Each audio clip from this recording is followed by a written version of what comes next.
सभी अध्येताएं, आज हम भगवती भाष्य के तीसरे अध्याय के 5वें से 29वें सूत्र के भाष्य के विशेष कंसेप्ट हैं या वर्ड्स हैं, उनको हम विशेष समझने का प्रयास करेंगे। सूत्रों का आपने वाचन कर लिया होगा।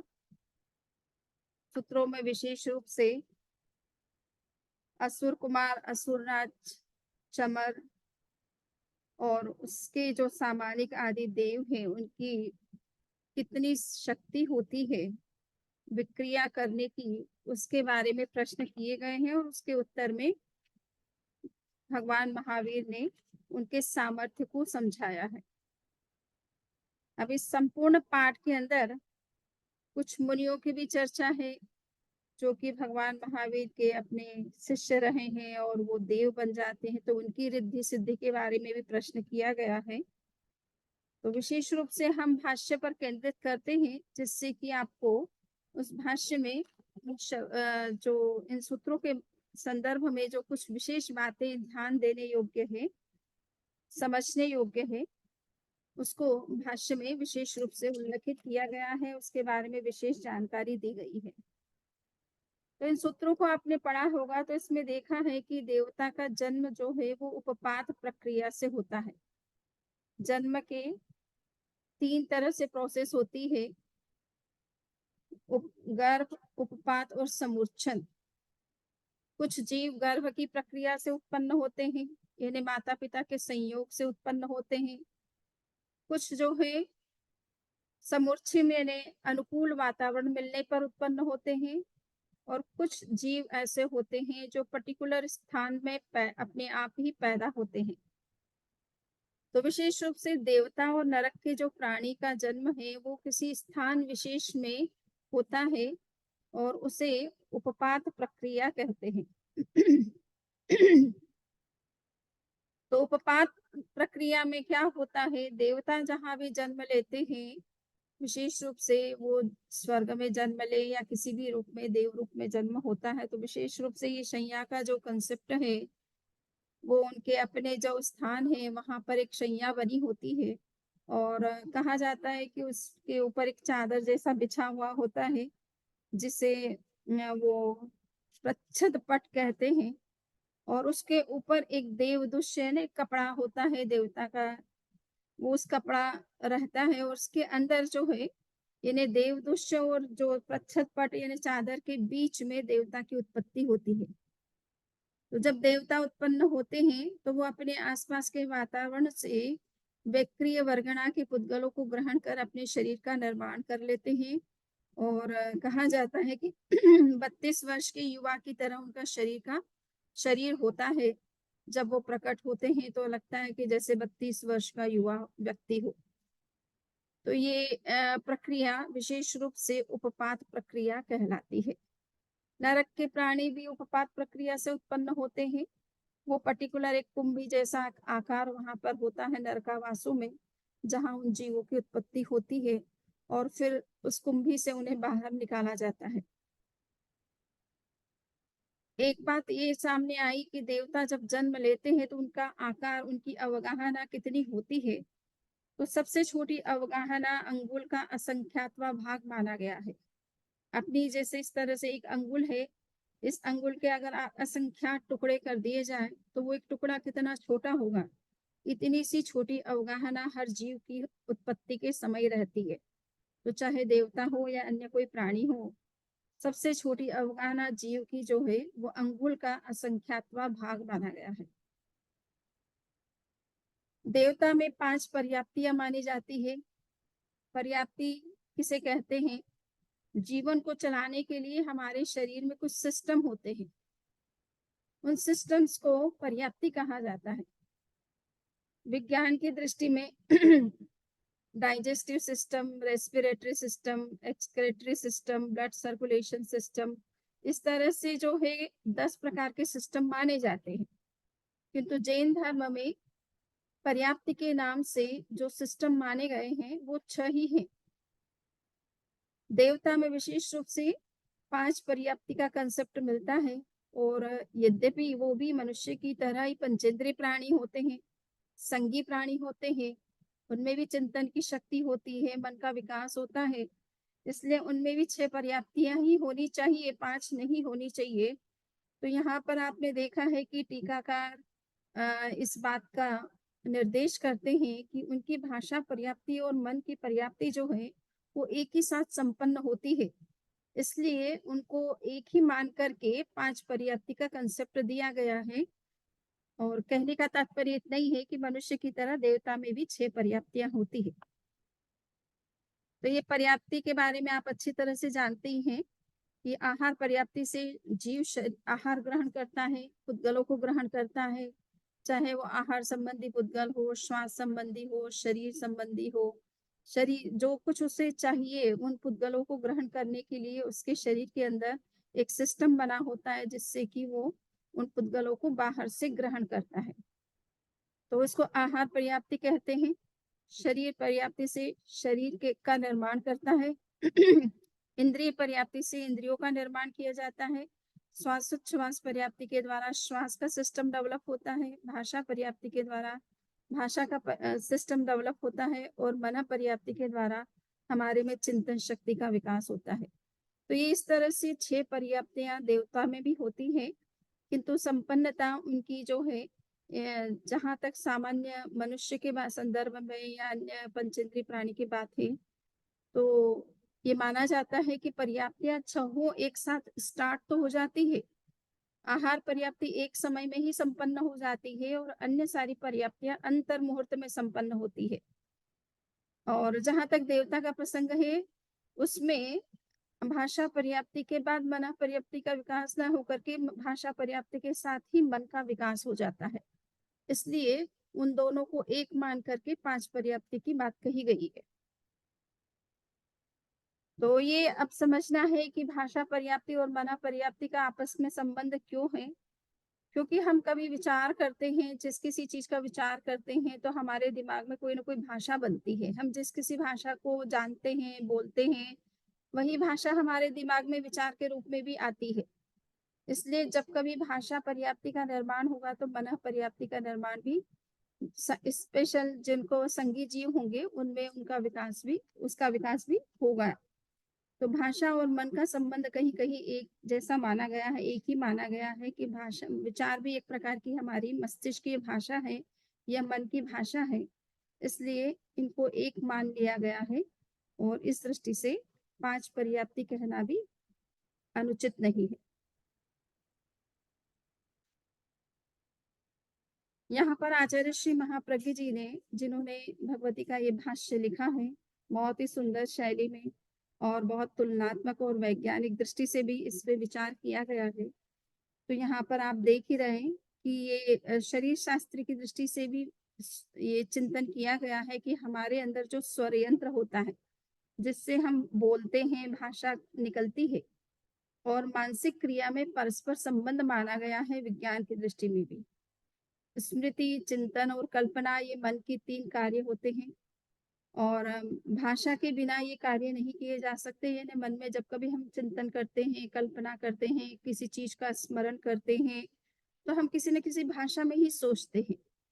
तो ये इसलिए भाषा और मन का आपस में बहुत निकट का गहरा संबंध है और मन के बिना भाषा हो सकती है, किंतु भाषा के बिना मन का कार्य संपादन नहीं हो सकता है। तो जिन जीवों में 5 पर्याप्तियां होती है, भाषा पर्याप्ति होती है, मन असंगीत जीवों का 2 इंद्रिय से लेकर के समझ लीजिए कि असंगी पंचेंद्रिय तक के जो जीव होते हैं उनमें भाषा पर्याप्ति है, किंतु मन पर्याप्ति नहीं है। संगी जीवों में मन पर्याप्ति भी है। तो जिनके मन पर्याप्ति होती है यानी मन का विकास होता है, मानसिक जिनमें विकास होता है, उनमें जो कुछ सोचते हैं वो किसी न किसी भाषा में ही सोचते हैं। तो इसलिए भाषा पर्याप्ति और मन पर्याप्ति आपस में एक तरह से जुड़े हुए हैं, एक दूसरे के कॉम्प्लीमेंट्री हैं। हाँ, किंतु जिसमें भाषा पर्याप्ति होती है उसमें आवश्यक नहीं है कि मन पर्याप्ति हो, किंतु जिसमें मन पर्याप्ति होगी उसमें निश्चित रूप से भाषा पर्याप्ति पहले निर्मित होती है। तो यहाँ तक की बात आपने समझ ली है। अब उसके बाद में सूत्र नंबर 18 में तिष्यक देव के बारे में प्रश्न किया गया है, जो कि भगवान महावीर के ही एक तरह से साधु रहे हैं और उन्होंने बहुत साधना की थी और बाद में वो एक तरह से देव के रूप में उत्पन्न होते हैं। तो उनकी रिद्धि सिद्धि को लेकर के प्रश्न किया गया है। त्रायस्त्रिंशक, लोकपाल, अग्र महेशी आदि को लेकर के प्रश्न किया गया है। तो इन प्रश्नों के समाधान में एक बात सामने आती है कि तिष्ठक देव या अन्य जो साधु है, वो इस तरह की जब तपस्या करते हैं तो उनकी तपस्या से उनको देव गति की प्राप्ति होती है और इस तरह की रिद्धि सिद्धि प्राप्त होती है। तो यहाँ पर पूछा गया कि तिष्ठक देव ने ऐसा क्या तप किया था, ऐसी क्या साधना की थी जिसके कारण से इस तरह की उनको रिद्धि सिद्धि प्राप्त हुई थी। तो इस संदर्भ में बात कही जाती है कि अनेक तरह की सब साधना तो करते ही है, किंतु उन्होंने एक आतापना का भी साधना की थी। आतापना जिसे सन गेजिंग कहते हैं। तो सूर्य की तरफ देख करके उसके ताप को लेना शरीर में, ये एक तरह से आतापना की साधना होती है।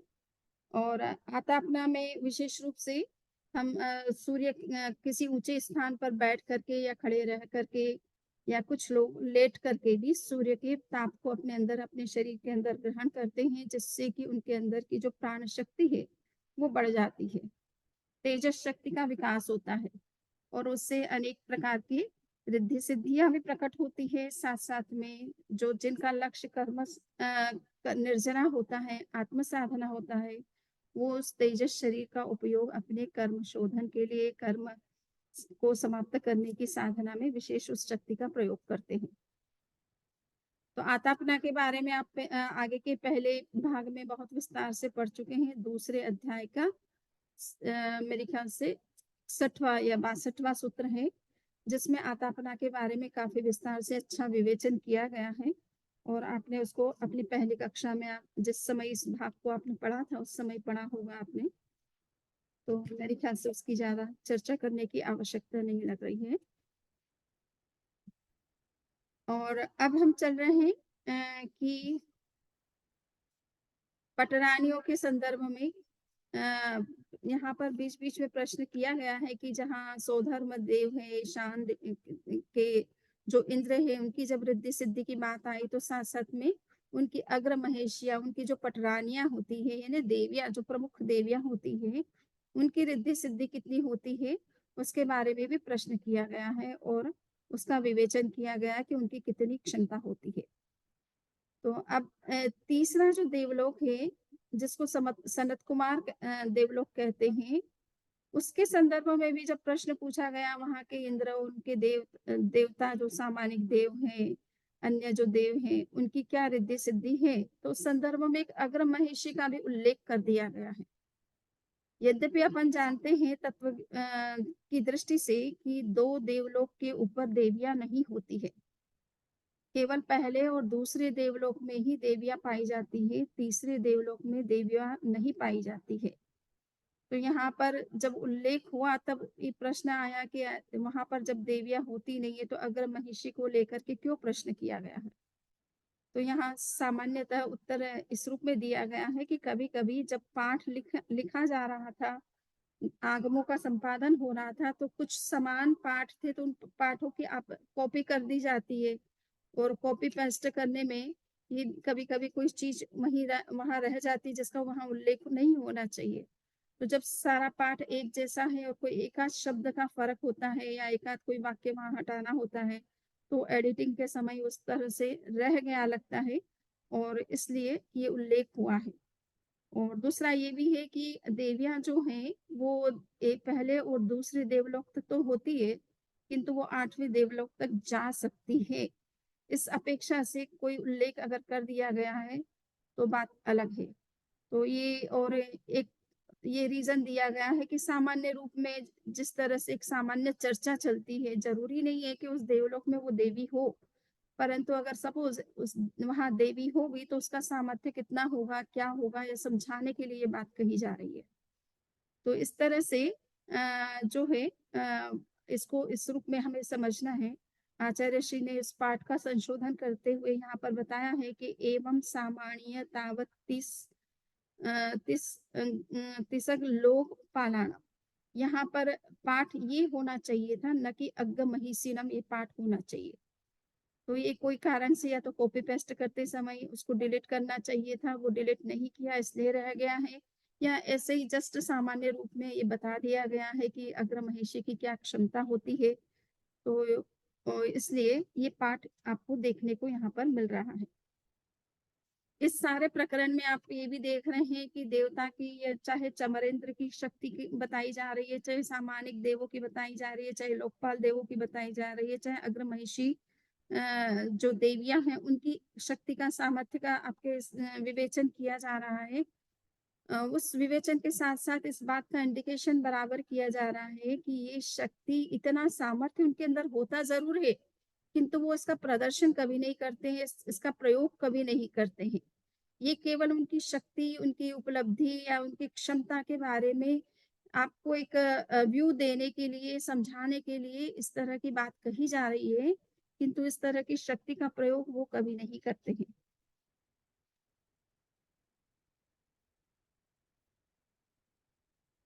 अब यहाँ पर तामली तापस के बारे में आ रहा है, जो कि भगवान महावीर के समय के एक साधु रहे हैं, और उन्होंने भी इस तरह से आतापनावधि आदि जो है साधना करके देवलोक में वो भी उत्पन्न हुए, और उनकी क्षमताएं, उनकी सामर्थ्य कितना था इसको बताया गया है यहाँ पर।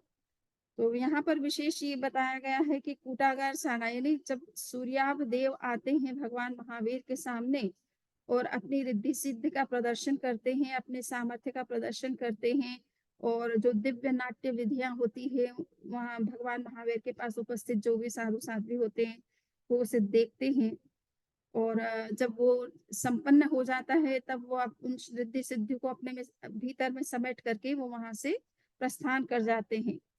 तो एक प्रश्न सामने आया कि ये जो रिद्धि सिद्धि देव ने प्रकट की, वो जब संपन्न हो गई तो वो फिर रिद्धि सिद्धि कहाँ चली गई? तब ये उत्तर दिया गया कि वास्तव में वो जाति कहीं कहीं नहीं है, उस देव के शरीर के अंदर ही वापस समाहित हो जाती है। और इसे समझाने के लिए कूटागार शाला का एक उदाहरण दिया गया है। कूटागार शाला एक प्रकार का एक गोल कमरा है, जिसके अंदर अगर कोई व्यक्ति अंदर घुस जाता है, तो जिस तरह से वो अंदर कुटागार शाला के अंदर प्रवेश कर जाता है और वो पूरी तरह से जैसे द्वार बंद होता है और वो अंदर रहता है, उसी तरह से ये समझना है कि देवता भी अपनी रिद्धि सिद्धि का प्रदर्शन करते हैं। तीर्थंकरों के सामने जब आते हैं, साधु साध्वियों को की जिज्ञासा रहती है कि देवता के पास कितना सामर्थ्य है, क्या सामर्थ्य है, वो क्या कर सकते हैं, तो वो अपना प्रदर्शन करते भी हैं। और प्रदर्शन जब समाप्त हो जाता है, उनकी जो उन्हें दिखाना था वो संपन्न हो जाता है, तो साथ वो सारी रिद्धि सिद्धि अपने में वो समेट लेते हैं।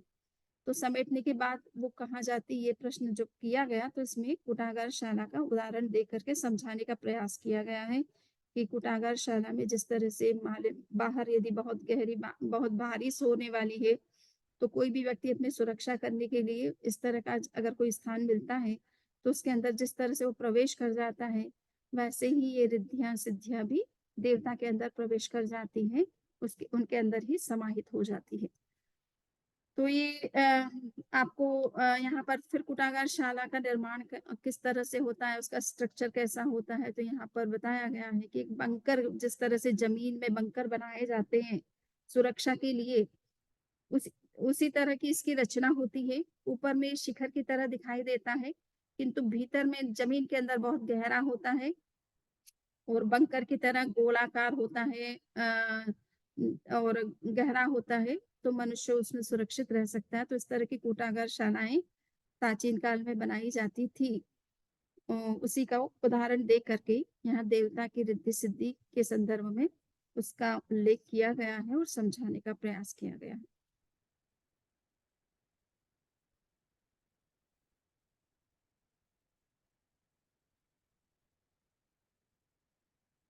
आगे का जो सूत्र है, उस सूत्र के हिसाब से हम आगे की बात करेंगे। अगर आपकी इस बीच में कोई प्रश्न है तो आप पहले प्रश्न कर सकते हैं।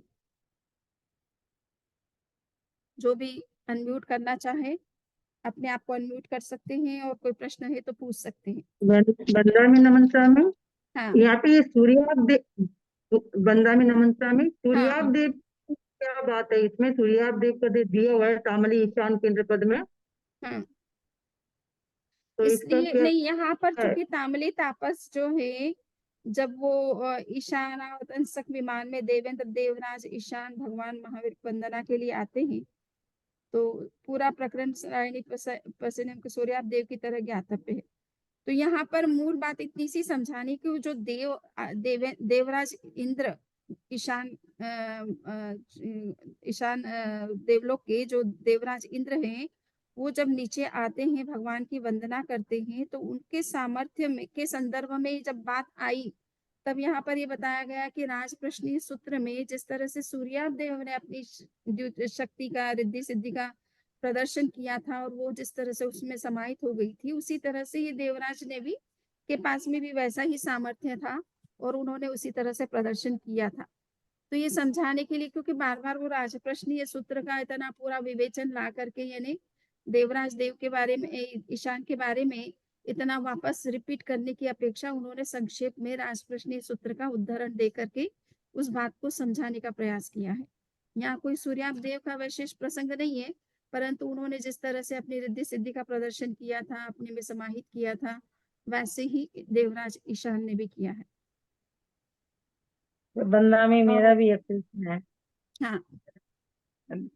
बंदा में नमस्कार, मेरा हम्म प्रश्न ये कि जो 5 प्राप्ति का जो विवेचन आया है देवता में भाषा प्राप्ति और मन प्राप्ति के लिए, हम्म कि बेकरे शरीर की अपेक्षा, तो फिर नरक गति में भी तो बेकरे शरीर है, तो उनका यहाँ 6 का विवेचन, यहाँ 5 का विवेचन किस अपेक्षा से फिर? वैसे तो नरक का यहाँ पर कोई उल्लेख नहीं है मूल में, देवता का हाँ प्रसंग नहीं, चल रहा है और देवता के संदर्भ में प्रश्न किया गया है। हाँ नहीं, मैं ऐसे ही पूछ रही हूँ, मतलब वहां भी बेकरे शरीर है, लेकिन यहाँ मतलब ये लाइन आई है कि बेकरे शरीर के लिए समाप्ति का नियम इससे भिन्न है, मतलब ये बेकरे शरीर की अपेक्षा ये बात आई है। तो मेरा ये प्रश्न मन में था मैं कि नरगति का भी तो बेकरे शरीर है, लेकिन वहां तो ये विवेचन नहीं आया, इसलिए मैं ऐसे ही पूछ रही थी मतलब बंदा में। देखिए, ये है कि आगमों का जब संपादन हो रहा था ना, तो संपादन के समय में एक आगम में कोई बात कह दी गई है वैकृत शरीर के संदर्भ में, तो वो वैकृत शरीर जहाँ चाहे वो नरक का के प्राणी के पास में भी क्यों ना हो, उसकी भी वही स्थिति बनेगी, ऐसा अपने आप समझ लेना है। क्योंकि हर बार इतना पाठ लिखना, इतना वापस रिपीट करना अलग अलग जीवों के संदर्भ में, इससे न तो उस समय इतना पेपर था लिखने का, इतना वो सुविधाएं थी, तो इस कारण से अगर एक जगह उल्लेख कर दिया और कभी किसी जीव का उल्लेख न भी किया, तो अपने आप समझने की बात है, ये अपने आप खुद को समझना है। क्योंकि उस समय की परिस्थितियां वैसी थी कि इतना विस्तार से हर जगह हर चीज लिखना संभव नहीं था। बंदा में हाँ तो यहाँ पे है ना, लघु दंडक में तो अलग से दिया है 7 नारकी का। हाँ। लघु दंडक में 12वां बोल पर्याप्ति 6, तो वहां पे 6वीं पर्याप्ति अलग से दी हुई है और देवता की 5 बोल के अलग से दी हुई है। यस। तो मतलब यहाँ पर कहा कि देवता के केस में जो है मना पर्याप्ति और भाषा पर्याप्ति चूंकि एक ही समय में संपन्न होती है, एक ही साथ हाँ संपन्न होती है, इसलिए जी देवता मैडम। के केस में उनको 5 कह दिया गया अलग है। और हम्म, जनरली होता ये है कि पहले भाषा पर्याप्ति फिनिश होती है, उसके बाद मना पर्याप्ति जो है कंप्लीट हम्म, होती है। क्लियर? हाँ। तो जिन जीवों के हम्म, केस में ऐसा क्रम रहता है, उनके केस में 6 पर्याप्ति का उल्लेख किया जाता है, और देवताओं के संदर्भ में ऐसा केस नहीं है, इसलिए उनको 5 पर्याप्ति से संपन्न कहा जाता है। ओके, तो इसी से रिलेटेड मेरा एक प्रश्न है बंदा हम्म में। यहाँ हम्म। पे लिखा हुआ है कि स्मृति, चिंतन, कल्पना, यस मन, मन की ये तीनों क्रियाएं भाषा के बिना नहीं हो सकती है। यस। तो क्या हम ये शुद्ध ज्ञान और उनकी अपेक्षा से समझें या केवल पर्याप्ति की अपेक्षा से समझें? शुद्ध ज्ञान की अपेक्षा से समझने का क्या अर्थ है? जैसे शुद्ध ज्ञान जो होता है वो मति सापेक्ष होता है, लेकिन मति ज्ञान शुद्ध सापेक्ष नहीं होता। लेकिन यहाँ पे उन्होंने मन दे दिया है, मन की ये तीनों क्रियाएं भाषा, तो ये थोड़ा सा। देखिए, श्रुत ज्ञान एक अलग प्रसंग है, ठीक है ना। श्रुत ज्ञान तो है कि आप शब्दों का ज्ञान, शब्दों से किसी विषय का ज्ञान करते हैं शब्दों के माध्यम से, और शब्द हमेशा या तो कान से सुनेंगे या आंखों से पढ़ेंगे, नहीं? तो वो चिंतन मनन मतिपूर्वक, भी। 1 मिनट, वो मतिपूर्वक होगा, ये बात सही है ना? शब्दों के अर्थ को समझना ये शुद्ध ज्ञान है, किंतु वो शब्द सुने तो कान से जाएंगे या आंखों से पढ़े जाएंगे, क्लियर? तो इसलिए और वो कान से सुनना या आंखों से देखना ये मति ज्ञान है। वो जो देखा या पढ़ा उसका मीनिंग क्या है ये समझना शुद्ध ज्ञान कहलाता है। तो शुद्ध ज्ञान हमेशा जो है मति पूर्वक होता है। तो यहाँ मति का मतलब मन नहीं है केवल, है ना? मन तो है शुद्ध ज्ञान के साथ जुड़ा, मति का मतलब यहाँ पर इंद्रिय ज्ञान है, ठीक है ना? इंद्रियों से होने वाला ज्ञान, क्लियर? ठीक है, यही प्रश्न है। हाँ वंदना, क्योंकि वहां पे इंद्रिय और मन, क्योंकि श्रुत निश्रित में पहले भाषा का ज्ञान ऑलरेडी पहले हो चुका होता है, उसी का उपयोग होता है। अश्रुत निश्रित में उसका नहीं होता है। तो जब हम श्रुत निश्रित को लेते हैं तो वो थोड़ा सा, क्योंकि इंद्रिय और मन शुद्ध क्या बोलते हैं, मति ज्ञान और शुद्ध ज्ञान दोनों वैसे होते हैं। तो यहाँ देख के मुझे थोड़ा सा वो आया। देखिए यहाँ पर तो प्रश्न ये है कि मति, मन में जब कभी चिंतन आप करोगे तो किसी न किसी भाषा में करोगे, है ना? यहाँ पर अभी वो मति ज्ञान की बात नहीं है, अभी यहाँ भाषा और मन का संबंध क्या है, जी ठीक है? अभी आप जी कुछ वंदना। बोल नहीं रहे, बट जब कभी आप मन में सोचते हैं तो किसी न किसी भाषा में ही सोचते हैं ना? जी तो वंदना। यहाँ पर भाषा पर्याप्ति और मन पर्याप्ति की बात हो रही है, ठीक है? मति जी ज्ञान और वंदना। श्रुत ज्ञान क्या है, तो वो उसका अलग प्रकरण है। ये है कि शारीरिक रचना, हम जब कभी ये शरीर के सिस्टम है, बॉडी सिस्टम से 6 पर्याप्तियां, ठीक है ना? इन सिस्टम्स का आपस में क्या रिलेशन है, को रिलेशन है, ये किस तरह से एक दूसरे को सपोर्ट करती है या कॉम्प्लीमेंट्री है एक दूसरे के लिए, उसको समझाने का प्रयास किया गया। जी वंदना। ठीक एक और प्रश्न है वंदना। है, हाँ बोलिए। यहाँ जैसे तिष्यक देव के सामानिक देव और ये सब दिए गए हैं, फिर यहाँ पे लिख दिया जाता है कि जो कुरुदत्त अनगार है, दूसरे देवलोक का सामानिक देव है, उसके साथ तावत, त्रिंशक, लोकपाल, पटरानिया, इन सब का तिष्यक के समान वक्तव्य है। तो यहाँ पे उनके भी फिर इतने हजार सामानिक देव, सपरिवार, परिषद, सेना, सेनापति सब होंगे। यस, जिस तिष्यक देव के संदर्भ में जिस तरह से बताया गया है, उनके अंडर में जितने सामानिक देव हैं, लोकपाल देव हैं, अग्र महेशिया हैं या सेना वगैरह है, तो जैसा उसका वर्णन है वैसा ही इस संदर्भ में भी समझना है, क्योंकि इनकी भी रिद्धि सिद्धि उतनी ही है, इनकी भी वही अच्छा। पोजीशन है, क्लियर? हाँ, क्योंकि असुरेंद्र चमर के जो है, तो उनके सामानिक देवता तावन, त्रिंशक और लोकपाल, इन सब का असुर राज चमर के समान वक्तव्य है। तो उनके भी मतलब 64,000 सामानिक देवता, फिर से सामानिक देवता के भी 64,000 सामानिक देवता, ऐसा मतलब